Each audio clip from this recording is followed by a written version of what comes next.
반갑습니다. 네. 자, 새로 여러분들하고 같이 호흡하고 여러분들을 섬기게 될 김지원 목사라고 합니다. 네, 만나서 반갑습니다. 네, 반갑습니다. 아, 청년들 사역을 12년째 하고 있습니다. 계속해서 청년들 사역을 하면서 이제 나이가 40이 넘었는데 이제 좀 청년들과 멀어져야 할 법도 한데, 네. 그래도 저는 청년들이 좋은 것 같아요. 왜냐하면 제가 청년 때 너무나도 큰 은혜들을 교회에서 공급받았고 그 청년의 때에 너무 좋았던 기억 때문에 제가 하나님을 알게 되었고 하나님을 더 깊이 하나님과 교제할 수 있었기 때문에 제가 그렇게 은혜 받았던 것들, 저에게 너무나도 좋았던 기억들이 우리 기쁨의 교회 청년들하고도 같이 그런 것들을 만들어가고 또 우리가 그래서 주 안에서 정말로 기뻐하고 주 안에서 든든하게 교회로 세워져 갈 수 있기를 간절히 소망합니다. 네. 여러분들하고 재미있게 할 수 있을 것 같아요. 정말 기쁘게 재미있게 우리 같이 주님의 교회를, 몸된 교회를 잘 세워나갈 수 있도록 그렇게 한번 열심히 으쌰으쌰 한번 해봅시다. 네. 네. 뭐가 무거워가지고요. 네. 성경책을 가벼운 걸 가지고 와야 되나? 네. 네. 12월 달입니다. 네. 12월 달 뭐 계속해서 이제 어쩔 수가 없는 게 이제 12월이 되면 12월 한번 언급을 해줘야 되잖아요, 그죠? 그래서 2022년도를 마무리하는 12월이 되었습니다.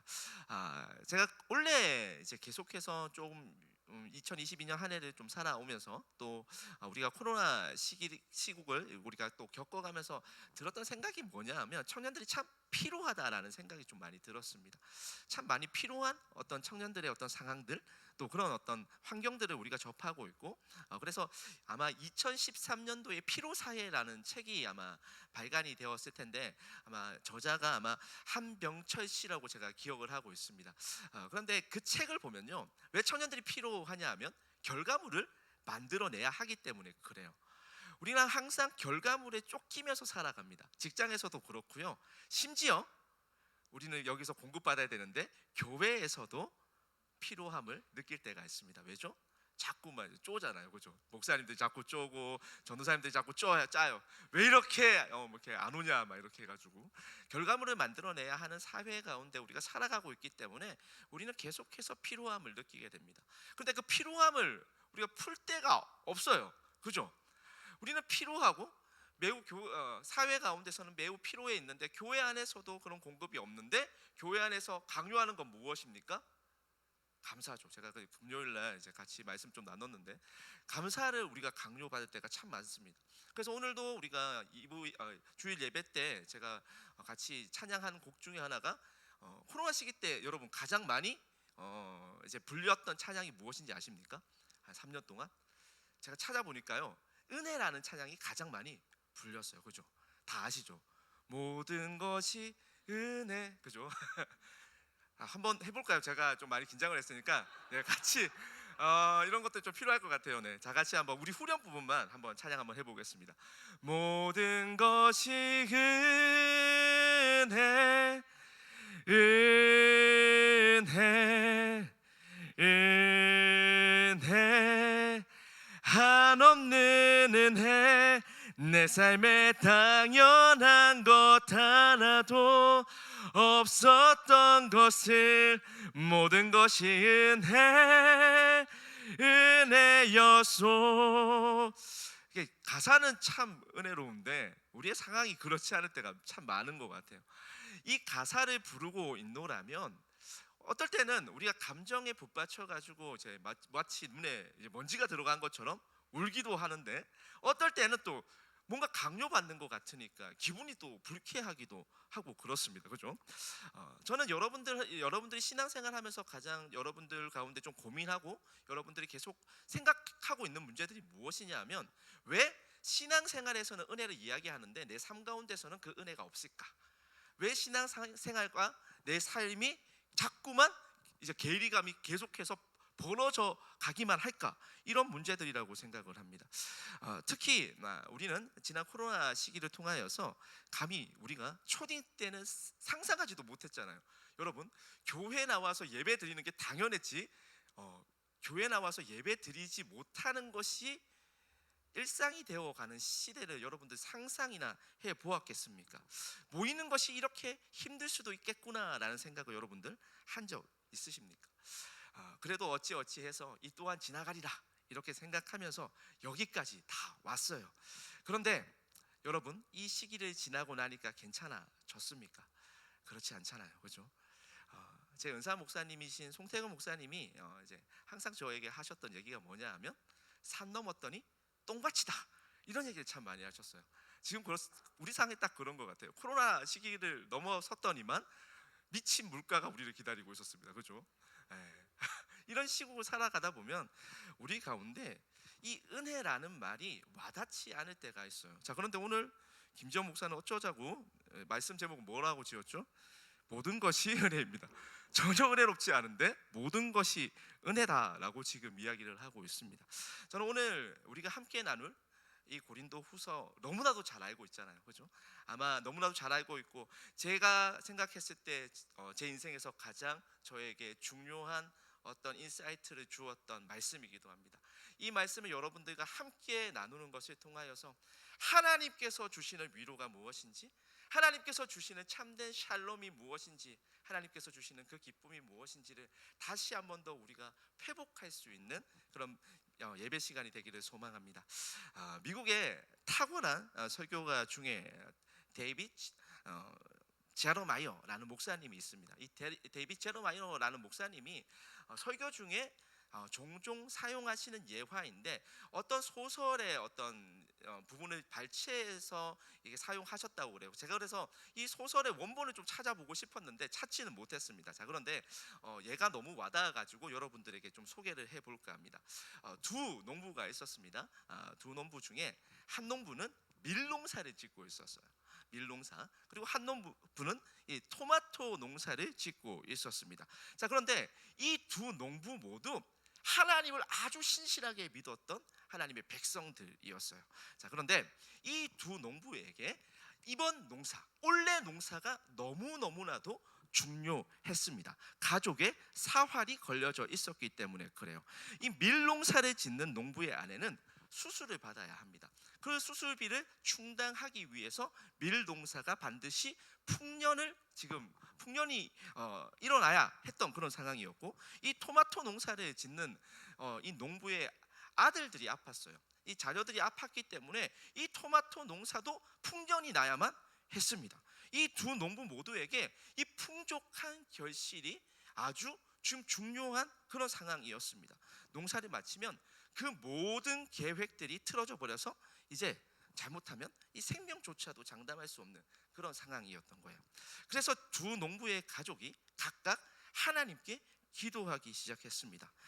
밀농사를 짓는 농부의 가족은 풍년이 되기 위해서는 뭐가 필요했냐면 비가 필요했습니다. 그래서 하나님, 우리 가족을 도와주셔서 비를 내려주세요, 이렇게 기도를 했어요.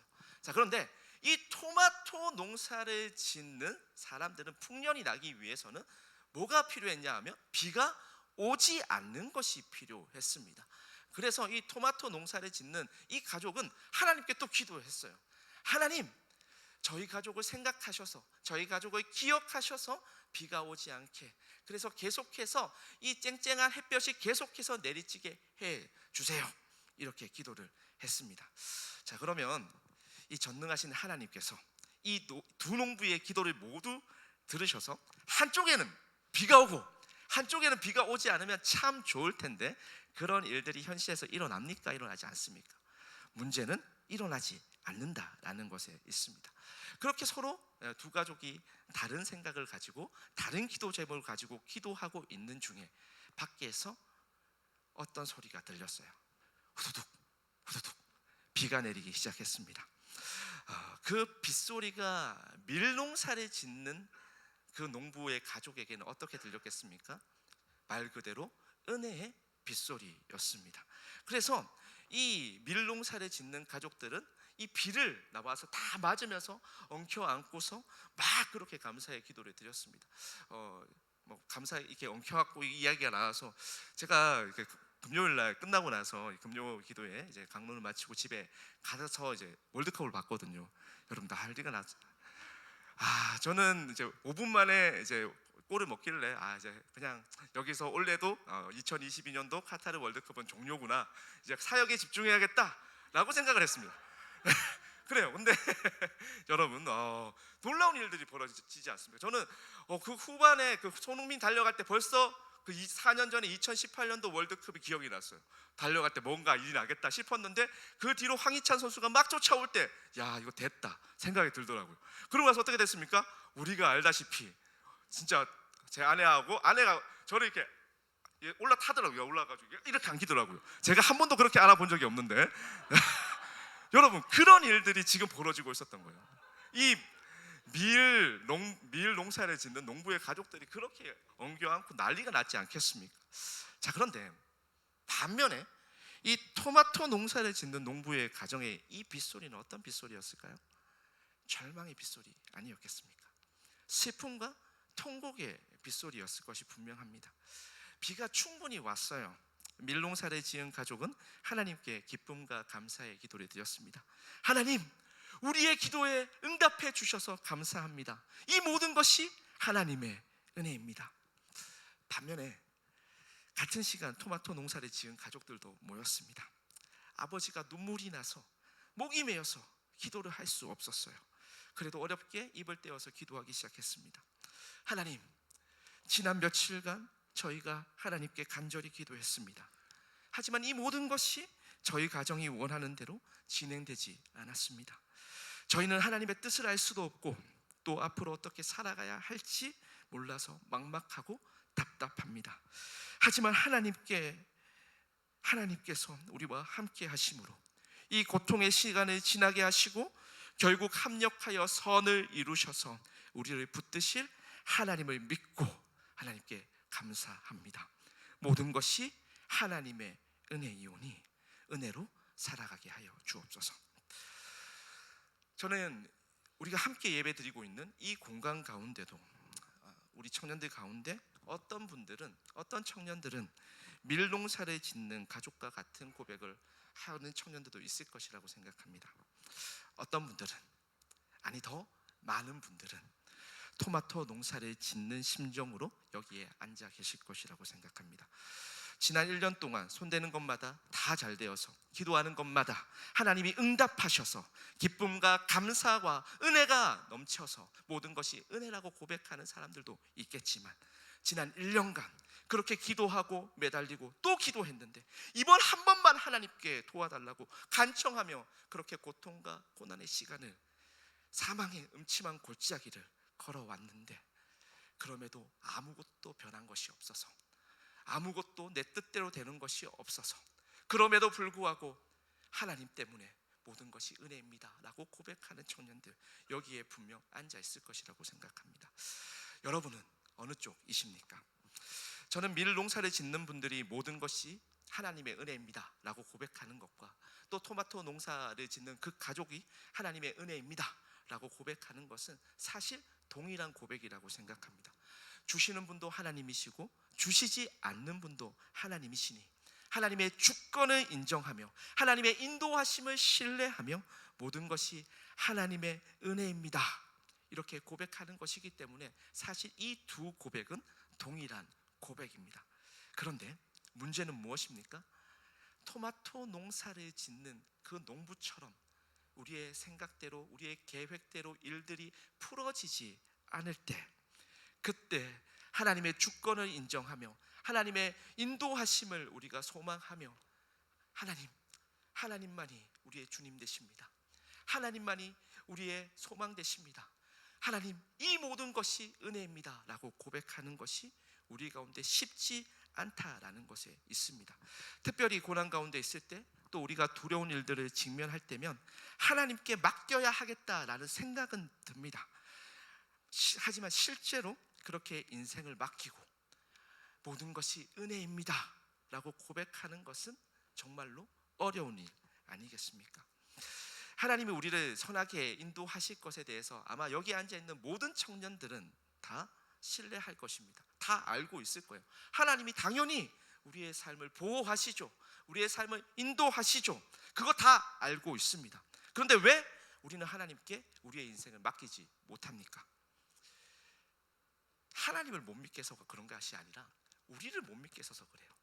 내 자신이 얼마나 연약한지 너무나도 잘 알고 있기 때문에, 내 자신이 얼마나 죄인인지 잘 알고 있기 때문에 우리는 그런 어려운 상황들을 만나면 하나님을 바라보기보다는 나의 부족함, 나의 연약함 때문에 불안함과 초조함을 느끼게 됩니다. 하나님은 선하시지만 나는 미련해요.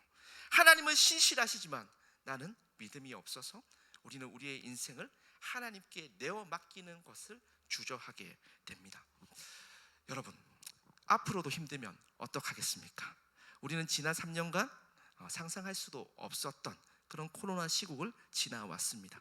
이제는 무언가를 장담할 수 없는 그런 시대를 우리 모두가 살아가고 있습니다. 계획하는 것도 무의미해졌습니다. 그런데 제가 여기서 내년에는 여러분들의 일이 다 잘 풀릴 것입니다. 밀농사를 짓는 그런 농부의 삶이 여러분 가운데 펼쳐질 것입니다. 그러니 모든 것이 하나님의 은혜입니다 라고 고백합시다. 이렇게 이야기를 저도 하고 싶죠. 그런데 더 힘들어지면 어떡합니까?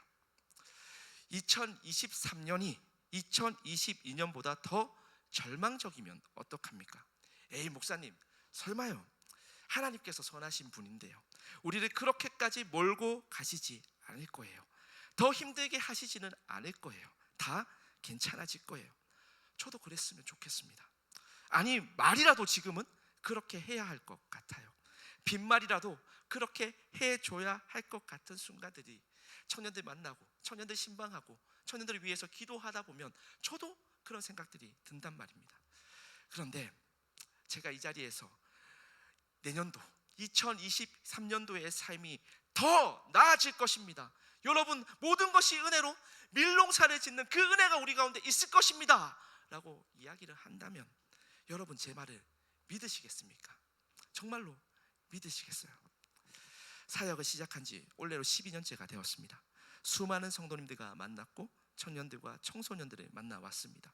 물론 다음에 더 좋아진 성도님들도 계세요. 청년들도 있습니다. 하지만 더 안 좋아지는 상황을 살아야 했던 수많은 청년들을 저는 보아왔습니다. 이스라엘 백성들이 장자의 재앙 이후에 애굽을 빠져나오게 되었습니다. 하나님이 약속하신 가나안 땅으로 이제는 빨리 탈출을 해야 하는 그런 상황이었습니다. 그럼 모세와 이스라엘 백성들이 어떤 선택을 하는 것이 옳겠습니까? 빨리 가기 위해서는 어떤 길을 가야 되죠? 지름길을 가야 합니다. 돌아가는 길이 아니라 질러 가서 최단 시간에 애굽을 빠져나가야 하는 것이 일방적인 상식입니다. 혹시라도 지체했다가는 애굽의 바로 왕의 마음이 바뀔 수도 있기 때문에 조금이라도 더 빨리 애굽 땅을 벗어나서 안전한 가나안 땅으로 이동하는 것이 지금 모세와 이스라엘 백성들에게 주어진 미션 아니었겠습니까? 자, 그런데 이 지름길로 가려면요, 어떻게 가야 하냐 하면 동쪽으로 갔어야 합니다. 이 가나안 땅까지의 거리가 약 400km 정도였으니까 이 나폴레옹이 비슷한 거리를 약 4일 만에 주파한 적이 있어요. 물론 나폴레옹은 이제 군대였으니까 그런 것들을 다 감안해서 여자들도 있고 노인들도 있고 아이들도 있지만 그런 걸 다 감안하더라도 400km 정도면요, 한 20일이면 빠져나갈 수 있는 거리입니다. 그런데 하나님께서 왜 이스라엘 백성들을 지름길로 인도하시지 않았을까요? 우리가 홍해가 어딘지는 저도 잘 모르고 학자들도 잘 모릅니다. 하지만 분명한 것은 하나님께서 동쪽이 아니라 이스라엘 백성들을 남쪽으로 인도하셨다라는 것입니다. 빠져나갈 길은 어디라고요? 동쪽이라고요. 오른쪽이에요. 지금 여러분들이 보시기에 이쪽으로 가야 돼요. 그런데 하나님께서는 어디로 인도하셨다고요? 위쪽으로요. 남쪽으로 인도하셨습니다. 이건 말도 안 되는 일입니다. 이건 가지 말아야 할 길이고 하나님께서 인도하시지 않아야 하는 그런 길입니다. 이건 길이 아니라 사실 사지로 내모는 거였습니다. 아니나 다를까 이스라엘 백성들이 아직도 애굽 땅을 빠져나가기도 전에 이것을 계속해서 지체하고 있으니까 바로 왕의 마음이 바뀌었습니다. 그래서 바로 왕이 군대를 풀어서 이스라엘 백성들을 추격하기 시작했습니다. 이제 이스라엘 백성들은 정말로 사지에 몰렸습니다. 동쪽으로만 갔더라면, 지름길로 갔더라면 당하지 않았을 것 같은 그 애굽의 추격이 시작되었습니다. 앞에는 무엇이 있습니까? 홍해가 가로막고 있습니다. 뒤에는 누가 쫓아옵니까? 애국 군대가 쫓아오고 있습니다. 이제 어떻게 해야 합니까? 대체 하나님께서는 왜 이스라엘 백성들이 가장 멀리 돌아가는 길로 인도하셨을까요? 나중에 제가 여러분들과 출애굽기를 좀 살펴볼 기회가 있다면 조금 더 이제 이 부분을 이제 좀 클로즈업해서 면밀하게 좀 살펴보겠지만, 오늘은 딱 한 가지만 좀 초점을 맞추어서 좀 생각을 해볼까 합니다. 출애굽기 13장 17절 말씀을 보면요, 제가 읽어드리겠습니다. 자막이 안 준비되어 있어요. 네. 이유를 이렇게 설명하고 있습니다. 바로가 백성을 보낸 후에 블레셋 사람의 땅의 길은 가까울지라도 하나님이 그들을 그 길로 인도하지 아니하셨으니 이는 하나님이 말씀하시기를 이 백성이 전쟁을 하게 되면 마음을 돌이켜 애굽으로 돌아갈까 하셨습니다.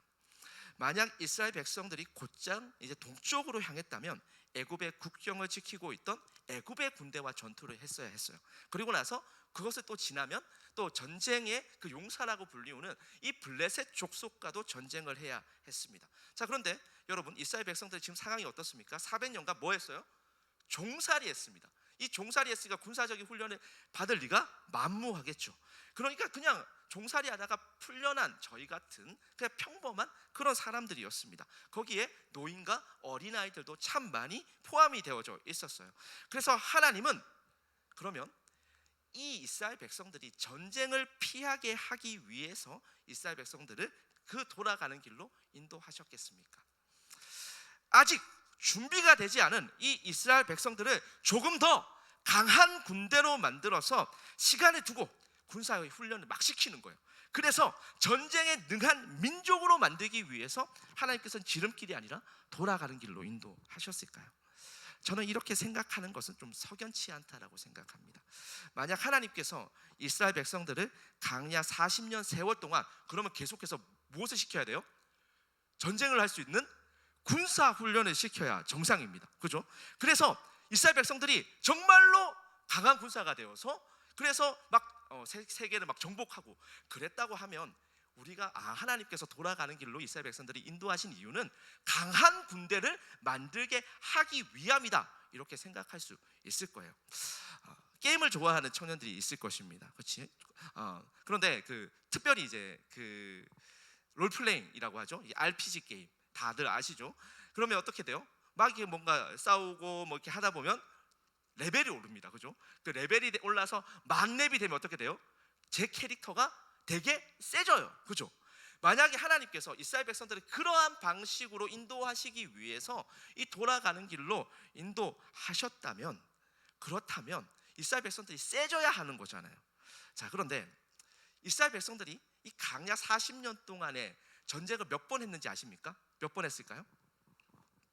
딱 한 번만 했습니다. 출애굽기 17장에 딱 한 번만 해요. 아말렉 족속과의 전쟁, 그거 한 번 외에는 이스라엘 백성들이 전쟁을 아예 하지 않았습니다.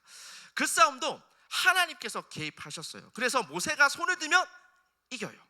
근데 모세의 판이 내려오면 지는 그런 전쟁이었습니다.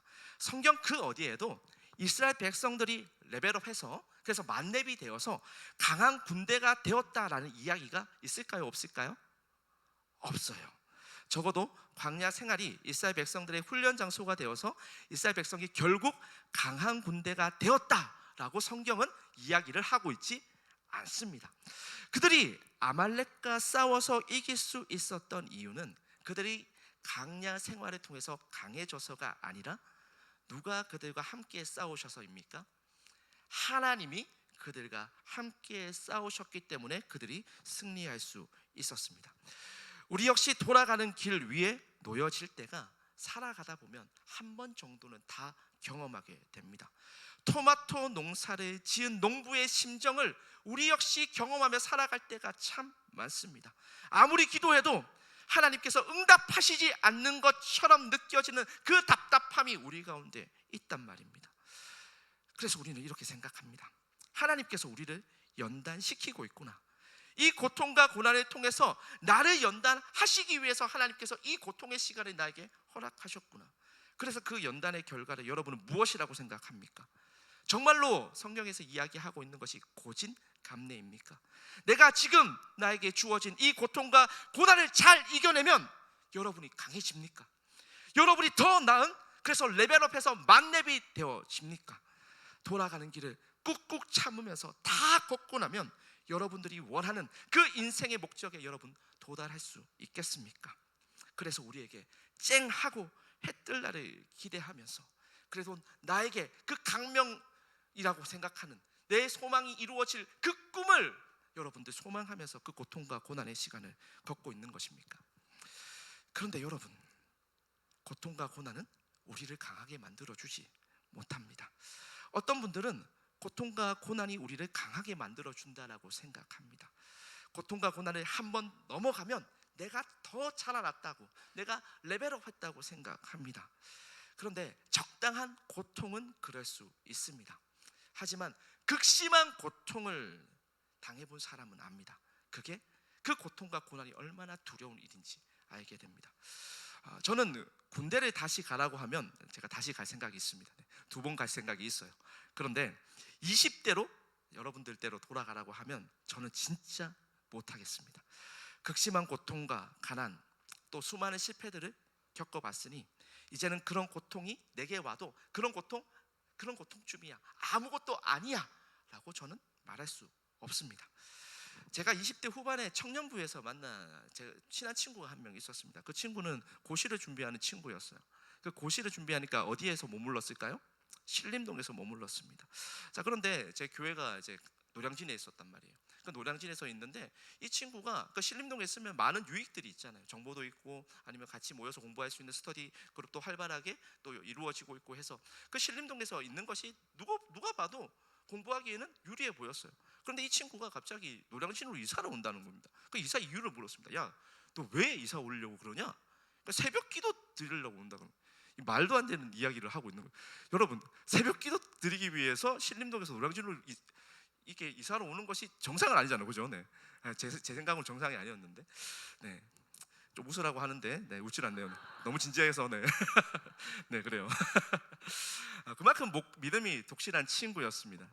그래서 제가 이사하는 날 이 친구를 막 도와줬어요. 그러니까 또 이사하는 날에는 뭘 먹어야 되죠? 도와줬으니까 이 친구가 짜장면을 사줬습니다. 그러면서 저한테 한 말이 저는 아직도 너무 인상적이에요. 지연아, 내가 내일부터 새벽 기도 갈 수 있어서 너무 감사해. 전 이런 분들 이해하지 못하겠어요. 목사인 저도 이해를 못하겠는데, 네, 그래요. 근데 그렇게 이야기하는데 이 친구 가운데 정말로 이 친구가 표정이 밝았어요. 막 웃으면서 그렇게 얘기하는데, 저런 친구가 신학을 해야 되는데 제가 그때 신학을 하고 있었거든요. 저는 그러지 못했는데, 네. 지금도 제일 힘든 것이 새벽 기도입니다. 네. 그런데 그 친구가 저녁 때 갑자기 쓰러졌습니다. 응급실에 실려갔다라는 이야기를 듣고 제가 이제 응급실로 이제 갔어요. 이제 목사님하고 담당 목사님 응급실에 같이 갔습니다. 근데 이 친구가 그렇게 밝으면서 웃으면서 이야기했던 친구의 표정이 다 사라진 거예요. 사색이 되어서서 계속해서 아프다고 계속해서 고함을 비명을 지르고 있었습니다. 병명이 무엇이었는지 아십니까? 병명이 위암이었습니다. 이 친구는 그렇게 쓰러져서 1년이 넘게 암 치료에 매진해야 했습니다. 제가 한 2달 정도 지난 이후에 이제 병문안을 갔습니다. 이제 갈 때마다 이제 항암 치료가 너무 힘들다, 너무 어렵다, 너무 아프다, 그런 이야기를 참 많이 저한테 했어요. 그렇게 또 항암 치료가 시작되고 나서 한 1년 정도가 지났습니다. 얼굴에 핏기도 없고 이제 딱 진짜 너무 깡말라가지고 이제 보는 것조차도 막 애처로운 거예요. 그래서 제가 이 친구 손을 잡으면서 이렇게 얘기했습니다. 야, 그래도 1년 정도 버텼잖아. 지금까지 항암 치료 잘 받았으니까 이제 좀 익숙해졌잖아. 이제 힘내자. 이렇게 제가 위로랍시고 대도 안 한 이야기를 했습니다. 그런데 제 말이 끝나기도 전에 이 친구가 막 우는 거예요. 펑펑 울었습니다. 뭐라고 했는지 아십니까? 1년 정도면, 저는 제가 안 겪어봤으니까요, 1년 정도면 익숙해질 것이라고 생각했거든요. 항암 치료 괜찮을 거라고 생각했거든요. 그런데 이 친구가 말이 끝나기도 전에 울면서 아파서 못하겠대요. 다시 이거 하기 싫대요.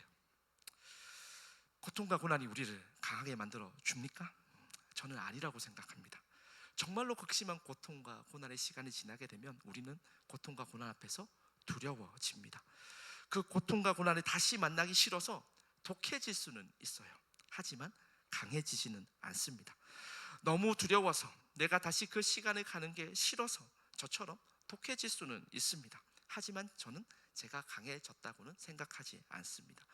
극심한 고통의 시간들이 지난 분들은 아마 이 이야기에 공감할 것이라고 생각합니다.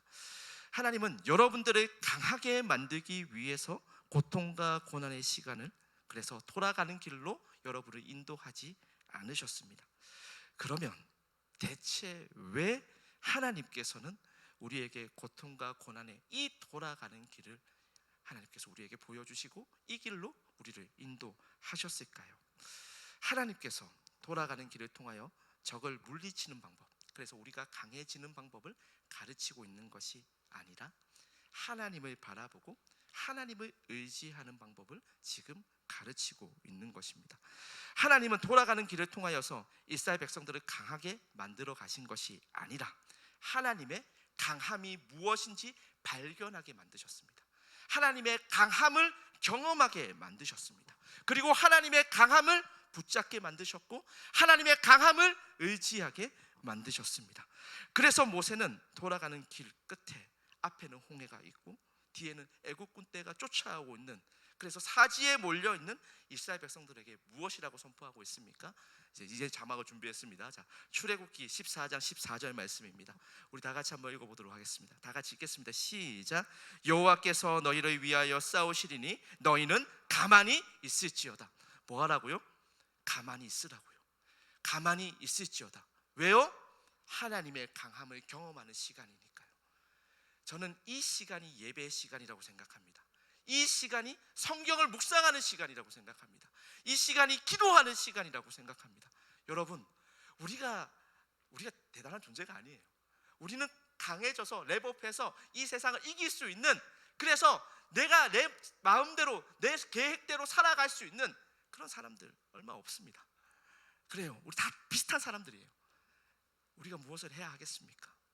저는 돌아가는 길 위에 여러분들이 놓여져 있다고 생각하면, 돌아가는 길 위로 여러분들이 걷고 있다고 생각하면 하나님의 강함을 경험하기를, 하나님의 강함을 바라볼 수 있기를, 하나님의 강함을 붙잡을 수 있기를 그렇게 소망하고 예배하고 말씀 묵상하고 기도하는 시간들을 여러분 가운데서 점점 더 늘려가기를 소망합니다.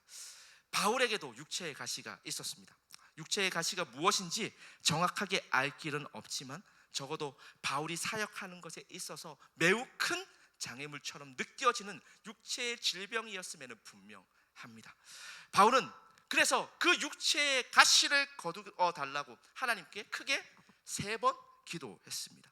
여기서 크게 3번이라는 말은 1번, 2번, 3번 이렇게 단회적 사건이 아니라 기간을 이야기를 합니다.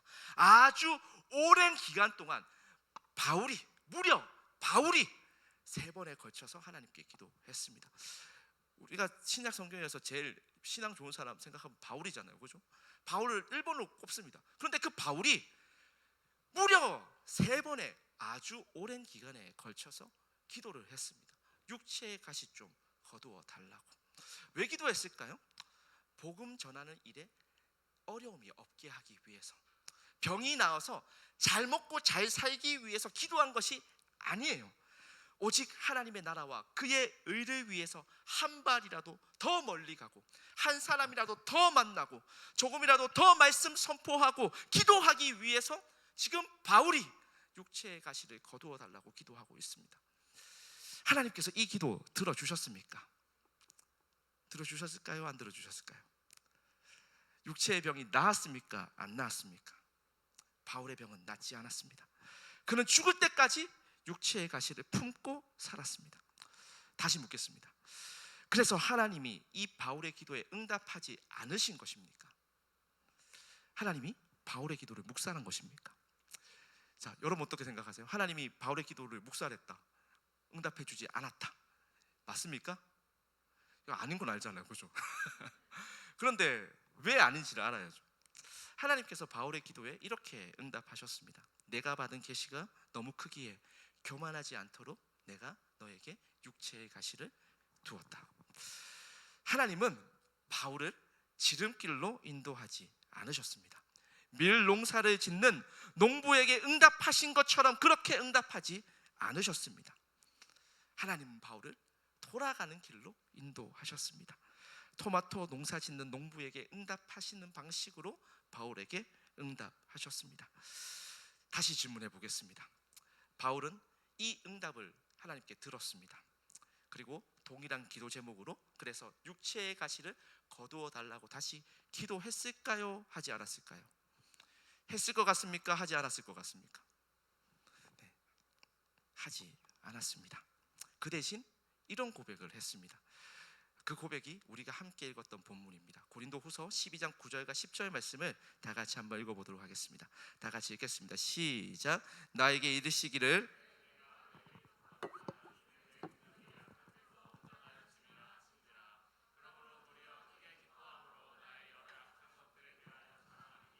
이는 그리스도의 능력이 내게 머물게 하려 함이라.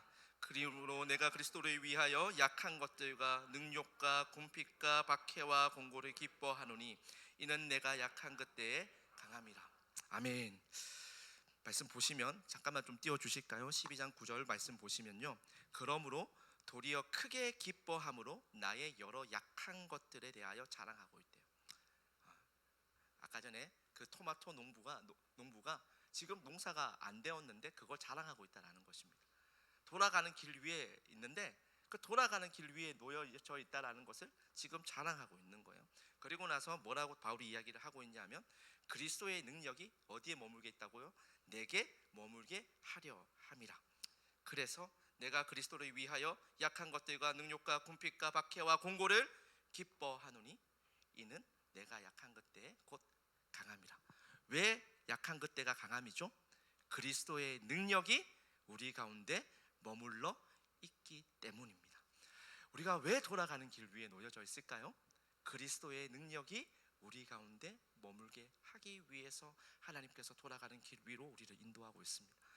우리 누구나 그 밀농사를 지었던 그 농부의 삶을 다 원합니다. 이게 원업이에요. 그런데 하나님께서 때로는 우리의 토마토 농사 짓는 저도 이렇게 이야기하는 게 참 싫어요. 목사로서 제일 비참할 때가 이럴 때예요. 여러분들의 아픔과 여러분들의 고통이 얼마나 큰지 알기 때문에 저 역시 여러분들의 그 청년의 때를 저 역시 동일하게 걸어왔기 때문에 그게 얼마나 힘든지 그게 얼마나 아픈지 너무나도 잘 알고 있어요. 그런데 하나님께서 때로는 그런 길로 우리를 인도하실 때가 있다고요. 지름길로 갔으면 좋겠는데 돌아가는 길로 인도할 때면 정말로 우리의 마음이 무너질 때가 있어요. 그런데 그때 바울이 했던 기도처럼 우리가 바라보아야 할 것은 그리스도의 능력이 내게 머물게 하기 위해서 하나님께서 이 길로 지금 나를 인도하고 있구나. 이 고백이, 이 신앙 고백이 우리를 다시 일으켜 세우는 것입니다. 다시 물어보겠습니다. 바울의 병은 나은 것입니까? 낫지 않은 것입니까?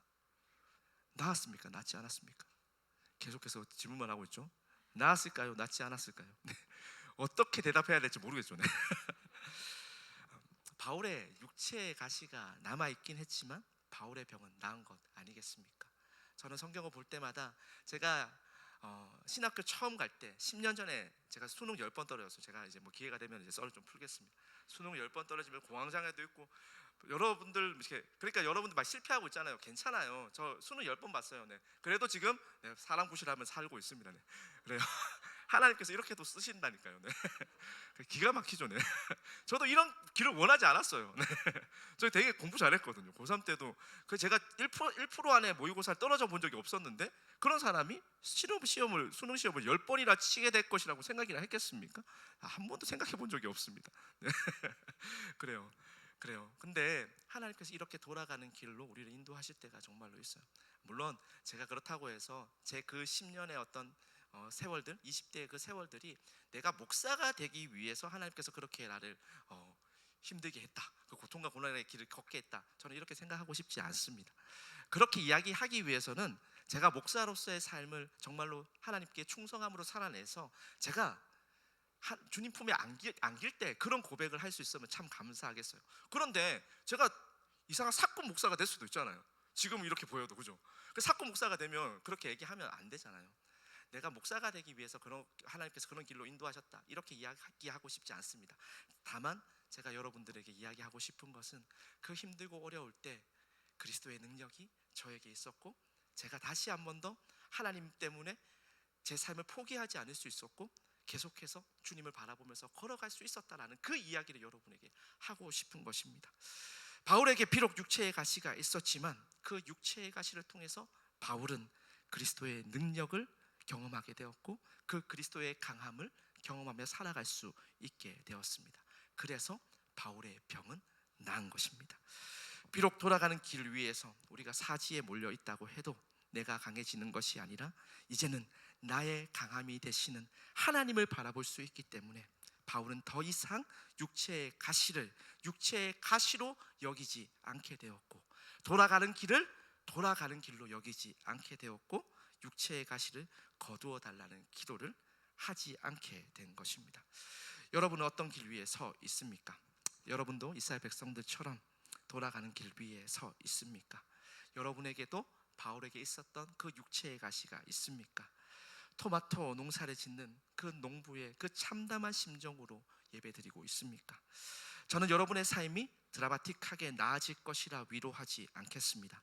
대신 오늘 고린도후서 12장 9절 10절 말씀을 통해서 하나님께서 우리에게 주신 위로가 돌아가는 길 위에 있는 여러분에게, 토마토 농부의 심정으로 눈물을 쏟고 있는 여러분에게 임하기를 소망하고 기도하겠습니다. 우리는 우리가 강해지는 것에 초점을 맞추며 살아갑니다. 돌아가는 길 위에 있을 때도, 고통과 고난의 그 시간들을 걷고 있을 때도 내가 강해지는 것에 관심이 있을 때가 참 많아요.